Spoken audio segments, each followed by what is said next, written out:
Have you ever walked into your childhood bedroom, or maybe like a sibling's room, long after they've moved out? Oh, yeah. Like right after they pack up. Right, and you just stand there, and it feels like you're in a museum the day after a major exhibition has closed. You know what I mean? Oh, totally. The art is all gone. Exactly. All that vibrant, messy art, the stuff that actually defined the space is just gone.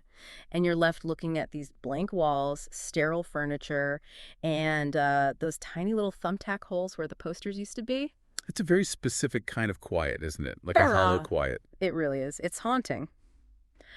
Well, welcome to Under the Hood, broadcasting late tonight from the little station on Commercial Street here in Atchison, Kansas. You are listening to Chesterton Radio, and I am so glad you're joining us for this deep dive. It's a great night for it. It really is. Tonight, the studio is quiet. The coffee is hot. The streets outside are completely dark. And we have a very specific, deeply human reality anchoring our conversation tonight. Yeah, a situation that's probably playing out in countless homes right now. Exactly, because somewhere right now, there is a family spending their last ordinary evening together under one roof. Like, the oldest daughter is packing for a year of missionary work overseas. Stepping right into a new vocation. Right, where she will likely build a completely new life, get engaged, settle down far away from the town she grew up in. And tomorrow morning, the youngest daughter leaves for an outward-bound adventure. Wow. So it's a massive transition for everybody. Huge. But Tonight might just seem like a regular Tuesday to them. They're eating dinner, they're washing dishes, maybe bickering over, I don't know, whose turn it is to take out the trash. It's totally mundane stuff. Yeah, the mundane stuff. But it is the quiet end of an era, and they probably won't even realize it until those rooms are completely empty. Which really gets to the heart of what we are unpacking tonight. I mean, why do parents, and even siblings for that matter, rarely notice childhood ending until it already has? It's like time just speeds up the older we get. It does. And tonight we are looking at an absolute masterclass in how time slips through our fingers. It's captured in a singular, really potent piece of source material. We have the transcript of Mary Chapin Carpenter performing her song, Only a Dream. And this is the live version from Austin City Limits in 1992. Such a powerful performance. So our mission for this deep dive is to execute a really close literary and psychological reading of these lyrics. We're going line by line. Line by line. We're going to unpack how just 3 short verses masterfully chart the entire trajectory of childhood. The evolution and the eventual fracturing of sibling bonds, the bittersweet reality of growing up, and really the Christian understanding of vocation. Which is such a key piece of this. The idea that raising children isn't about keeping them. Right. It's not about keeping them at all. It's about sending them. Love always involves letting go. It has to. And we're going to explore how a song written decades ago manages to just perfectly articulate the ache of a family's last ordinary night together. And what makes this text so phenomenal is that it does not rely on sentimentality. Thank goodness. Right. I mean, sentimentality tells you how you're supposed to feel. It forces the emotion on you. But this text, it simply places you in a hyper-specific physical environment and just lets the emotional weight of time passing crush you entirely on its own. It really does crush you. So we have to look closely at the mechanics of this. We need to trace not just what happens in the narrative, but how the narrator's internal perception of safety, of home, and of their sibling radically degrades over time. Okay, let's unpack this. Because the song doesn't ease you in with, abstract concepts about memory or family, it drops you immediately into a profoundly visceral sensory world. Right into the physical space. Yeah. The opening stanza reads, I can recall the sound of the wind as it blew through the trees and the trees would bend, and I can recall the smell of the rain on a hot summer night coming through the screen. Notice the deliberate targeting of the olfactory and auditory systems there. It's so precise. It's like a cinematic establishing shot, but for your nose and ears. Like petrichor, right. The smell of dust and rain hitting hot pavement or dry earth. Everyone knows that exact smell. Everyone. And the specific low-frequency rumble of wind pushing against a screen door, it just drops you right into your own childhood memories of summer storms. But why start there? I mean, why not start by introducing the characters or the conflict? Well, it comes down to how memory actually functions in the human brain. It's fascinating. The olfactory bulb, which processes smell, has a direct, unmediated neural pathway to the amygdala and the hippocampus. And those are the emotion and memory centers, right? Exactly. The regions responsible for emotion and episodic memory. So when you hear a description of a smell, particularly one as universal as summer rain through a screen door, your brain literally retrieves your own sensory data. Wow. So you're not just listening to her memory, you're experiencing your own. Right. By anchoring the narrative in these universal sensory experiences right at the start, the text essentially borrows your own childhood memories to build its foundation. You are co-inhabiting this space with the narrator. That makes total sense. It establishes this immediate, unshakable trust with the listener. Which is completely necessary for the vulnerability of what comes next. Right, because then the text moves from the weather outside to the intimacy inside the house. The lyrics go, "I'd crawl in your bed when the lightning flashed, and I'd still be there when the storm had passed. Dead to the world till the morning cast its light all around your room." What's fascinating here is the inversion of typical storm symbolism. It's doing a lot of heavy lifting. Yeah, because usually a storm in literature, think Shakespeare or like any Gothic novel ever, the storm is the inciting incident of chaos. Right, it's a harbinger of doom. Exactly. It means the established order is breaking down. Things are about to get really bad. But here, the external chaos of the lightning and the wind isn't a threat. It functions as a catalyst for intimacy and connection. The storm is what drives the younger sibling into the older sister's bed. She's the protector. Precisely. And if we look at this through the lens of developmental psychology, specifically attachment theorists like John Bowlby, we see the concept of the secure base. A secure base. Okay, unpack that for us. For a child, a secure base is a trusted figure who provides a reliable zone of safety. From that base, the child can explore the world, and more importantly, it's a haven they can retreat to when they feel threatened. So the older sister is literally the secure base in this physical space. Yes. The text says they would be dead to the world till the morning casts its light. Now, to be dead to the world means your nervous system is completely downregulated. No anxiety at all. Zero. There is no hypervigilance, no cortisol spiking. You can only achieve that state of absolute paralyzed rest if you trust the person next to you implicitly to keep watch. Or just to be a physical barrier between you and the lightning. Exactly. It highlights the absolute trust and peace of early childhood. It really is a level of peace you only experience when you're that young. And it's intrinsically tied to the physical space of that room. The room, illuminated by the morning light, becomes a sanctuary. A perfectly safe container. Which sets up this beautiful, albeit, heartbreakingly naive illusion of permanence that the narrator describes in the next half of the verse.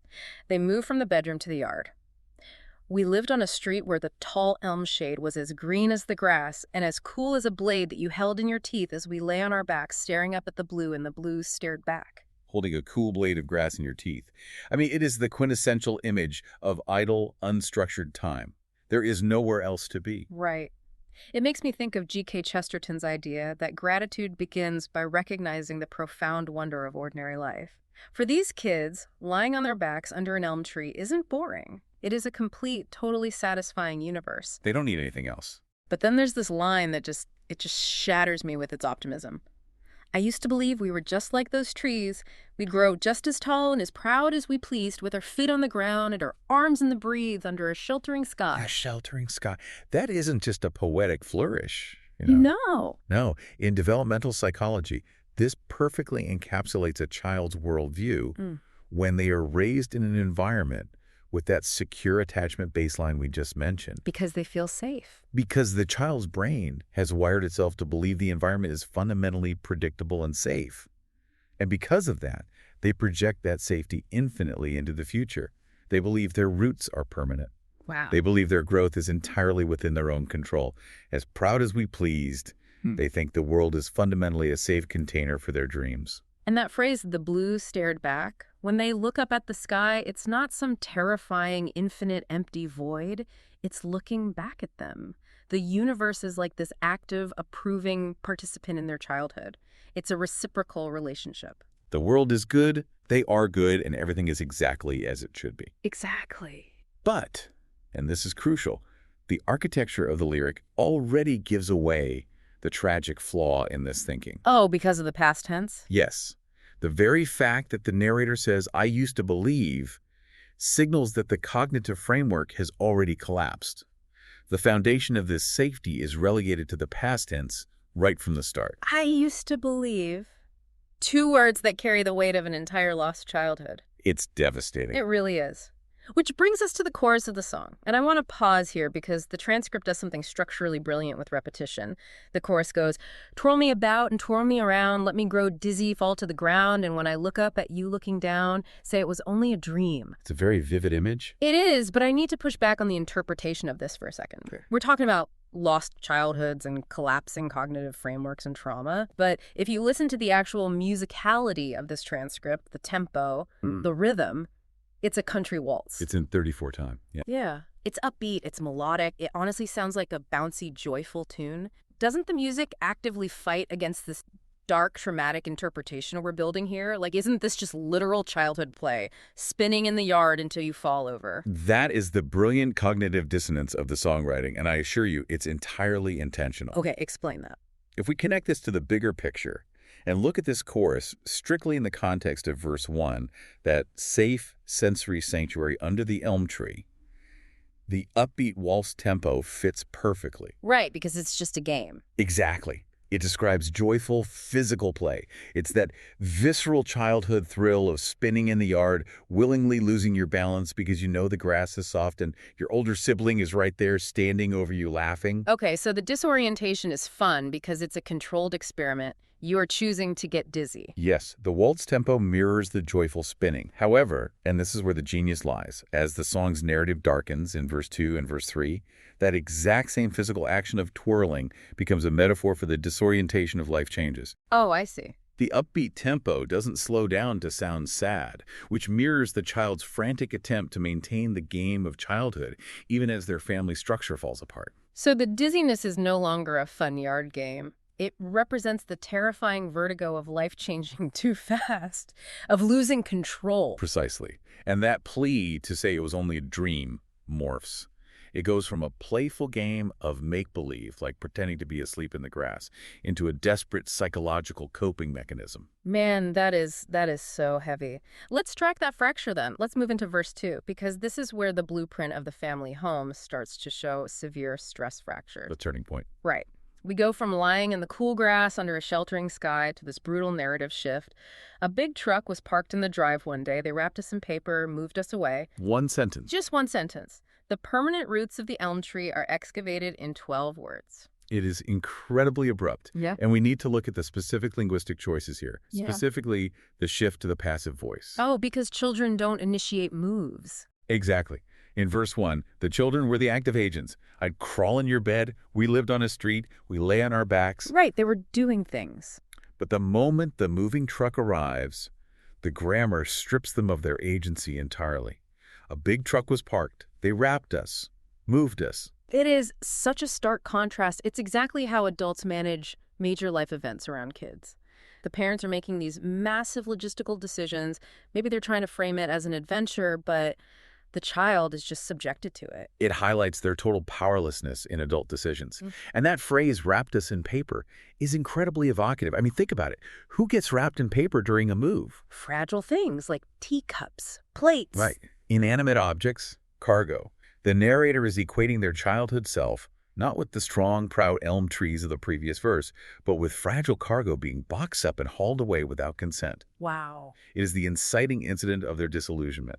And in this new reality, in this new house, the architectural layout changes, and with it, the emotional availability of the sibling. The text says, your room was no longer next door to mine, this kid sister thing old by that time. So what does this all mean for their bond? No, the physical distancing is the literal manifestation of the emotional distancing. The buffer from verse 1, crawling into the sibling's bed during a storm, relied completely on proximity. Right, they were right next door. But now the rooms are separated. The geography of the house dictates the isolation of the younger sibling. And that line, this kid's sister thing old by that time, that is just, it's a gut punch. It captures the painful biological reality of adolescence perfectly. It's an inevitable shift. It really is. There's Yeah. this magical window in childhood where siblings, even with a significant age gap, function as a single unit. But then the older sibling hits adolescence, their developmental needs change, they require autonomy and separation, and suddenly the younger sibling is just a burden, an annoyance. And it feels like a profound betrayal to the younger sibling. But it's a betrayal orchestrated by time and biology, not necessarily malice. Right, the older sister is just growing up. She's just growing up. But for the younger sibling who still desperately needs that secure base, it feels like the protector has resigned from their post just when things are getting truly dangerous. Which makes the second half of verse 2 so terrifying, because the sanctuary is gone, the sister is physically and emotionally distant, and a new kind of storm breaches the walls of the house. The narrator says, "But oh, how our dreams went bump in the night and the voices downstairs getting into a fight." We absolutely have to contrast this internal domestic storm with the external meteorological storm of verse 1. Yeah, because in verse 1, the thunder and lightning were raging outside, but the kids were safe inside. But here, the storm is the parents. The danger is coming from inside the house. Exactly. The very foundation of the family is shaking. And notice the progression of the dreams. Earlier, they were dead to the world, experiencing deep restorative sleep. The chorus playfully mentions, say it was only a dream. But now, their dreams went bump in the night. The subconscious is no longer safe. No. The subconscious is no longer a safe haven. The anxiety of the household, the ambient trauma of listening to parents fight, is infiltrating the child's sleep architecture. And because the rooms are no longer next door, the narrator is left completely alone to endure it. Which brings us to perhaps the most masterful, visceral linguistic shift in the entire transcript. The morning after. The morning after. After the voices downstairs fighting, the text describes it. And the next day, a silence you could cut with a knife and feel like a blade at your throat. The evolution of the word blade. This is where the literary genius of the lyric truly reveals itself. Let's trace that, because in verse 1, they were under the elm tree, and the grass was as cool as a blade that you held in your teeth. It was pastoral, it was tactile. It was an object of oral fixation, casually held, completely harmless, associated with the lazy sweetness of nature. But here in verse 2, that exact same phonetic word, blade, has mutated into a weapon. The heavy, tense silence of the house. The unspoken hostility between the parents after a night of screaming is described as a silence you could cut with a knife and feel like a blade at your throat. It's suffocating. It transforms the home from a sheltering sky into a hostage situation. Wow, that's dark. The innocence of the child isn't just fading, it is being violently severed. It signifies the complete loss of the sheltering sky and the shattering of childhood innocence. The safe container is broken. The world is dangerous now. The world is dangerous, and the danger is being generated by the very adults who are supposed to protect you. And the older sister who used to shield you from the lightning is now dealing with her own trauma behind a closed door down the hall. So when the upbeat waltz of the chorus hits right after this line, twirl me about and twirl me around, let me grow dizzy and fall to the ground, and when I look up at you looking down, say it was only a dream, it is absolutely horrific. It really is. It is the sound of a mind trying to desperately outrun its own reality. Just total denial. Total denial.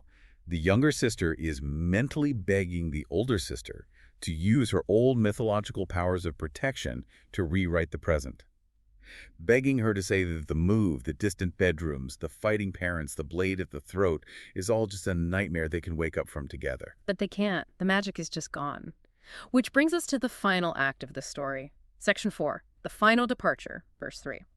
This is where the themes of memory, vocation, and the relentless forward motion of time all collide. The culmination of it all. The text reads, "The day you left home, you got an early start. I watched your car back out in the dark." Notice there is no grand fanfare here, no tearful embraces on the front lawn, just an early start in the dark.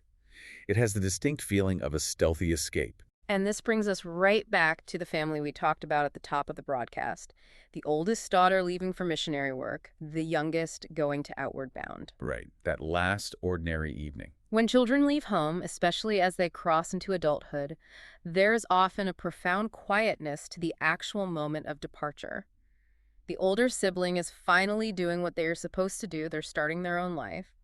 But for the narrator left behind, it is a sudden, stark erasure of presence. And notice what the narrator does next. They don't stand in the driveway and watch the car disappear down the highway. No. They immediately turn their attention back to the physical architecture of the house. Here's where it gets really interesting.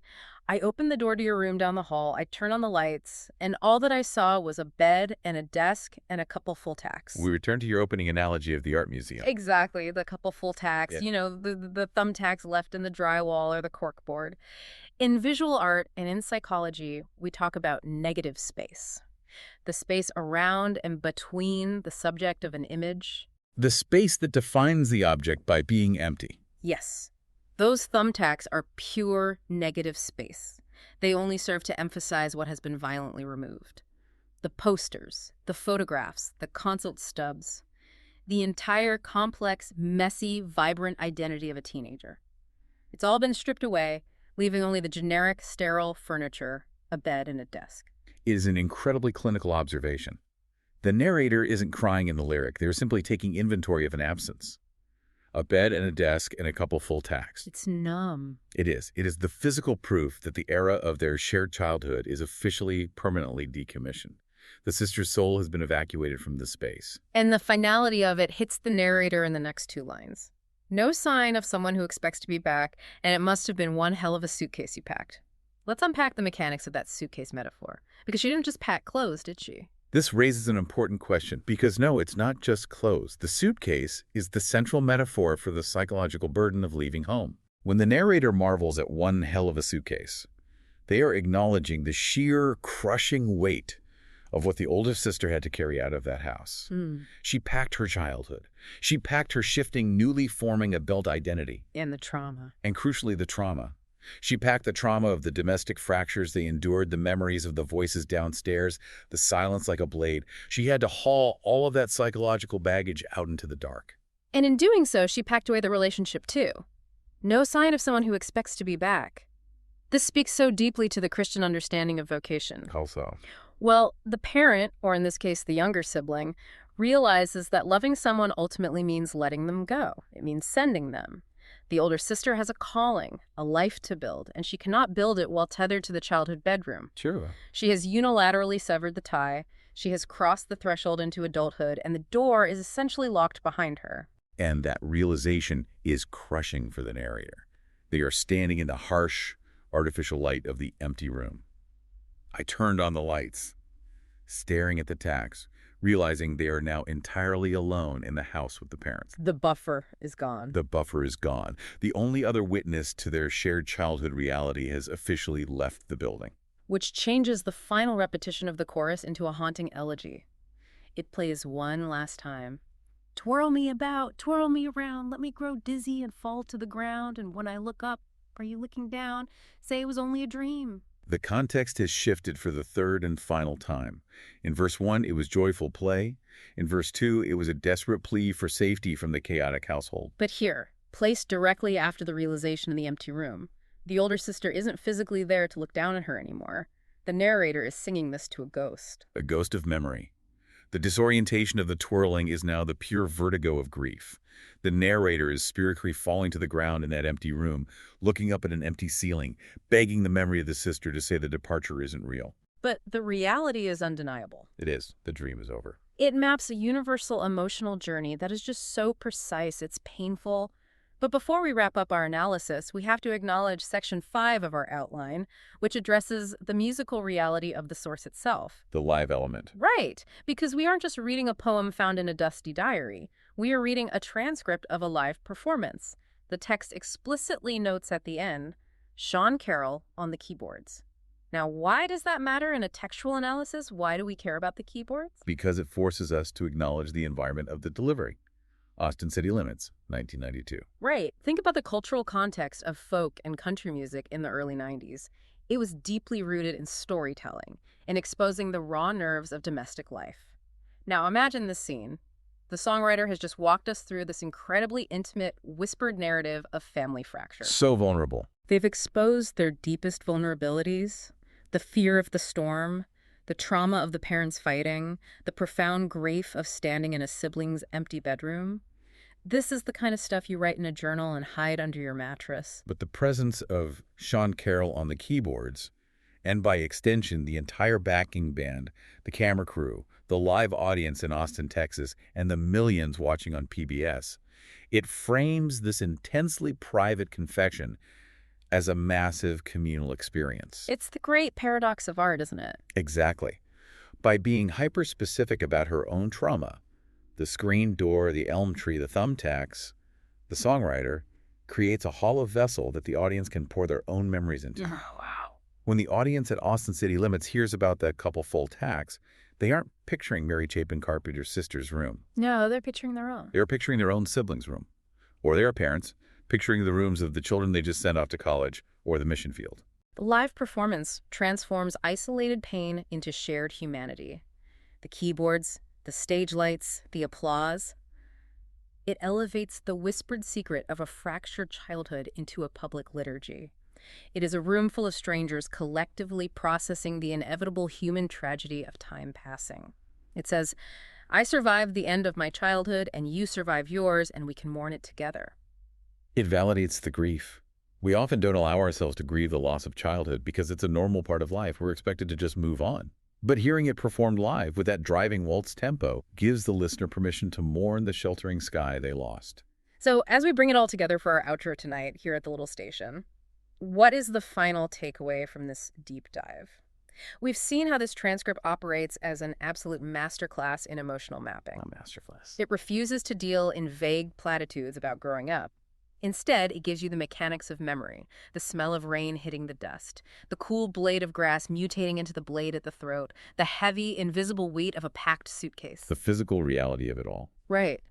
It charts the terrifying, inevitable journey from the absolute security of the secure base through the disillusionment of the fractured home to the ultimate permanent separation of leaving. It perfectly illustrates how the physical architecture of our lives, our houses, our bedrooms, the trees in our yards, becomes deeply infused with our emotional realities. And when those emotional realities shift, the physical spaces become haunted by the people we used to be. So home is no longer a place you live. No, it becomes a place you have to carry. Which connects right back to the listener, to you, to the family we talked about at the beginning of the broadcast, the oldest daughter leaving for missionary work, the youngest heading to Outward Bound.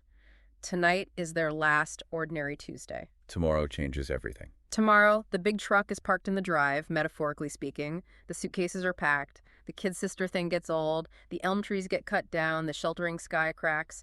And time moves relentlessly forward. As it always does. And that leaves us with a final, somewhat provocative thought to consider tonight, building on the idea of memory.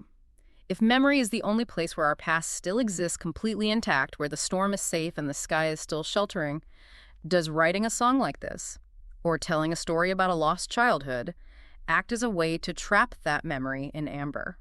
That's a fascinating question. Are we just preserving the ghost of the thumbtack so we never have to let go? Or, conversely, is externalizing the memory, singing it out loud to a room full of strangers with Sean Carroll on the keyboards, the only way we can finally process the grief and release it? Do we hold on by remembering? Or is memory God's greatest gift precisely because it allows us to finally let go? It's a profound tension. Does it trap the memory in amber, or is it the key to letting it go? Perhaps it's both. The art traps the feeling so the artist can finally walk out of the empty room. That feels like the perfect place to leave our analysis for tonight. To you, the listener, thank you for staying up with us. As you look at the architecture of your own life, remember that one day, almost every family discovers that what seemed like an ordinary Tuesday evening was actually one of the most important nights of their lives. Hold those moments lightly, but hold them well. Good advice. Thank you for joining us for this deep dive on Chesterton Radio. We warmly invite you to visit Chesterton Radio World, where our stories, old radio broadcasts, essays, and conversations continue to celebrate faith, family, craftsmanship, and the enduring bittersweet beauty of ordinary life. Good night from Atchison.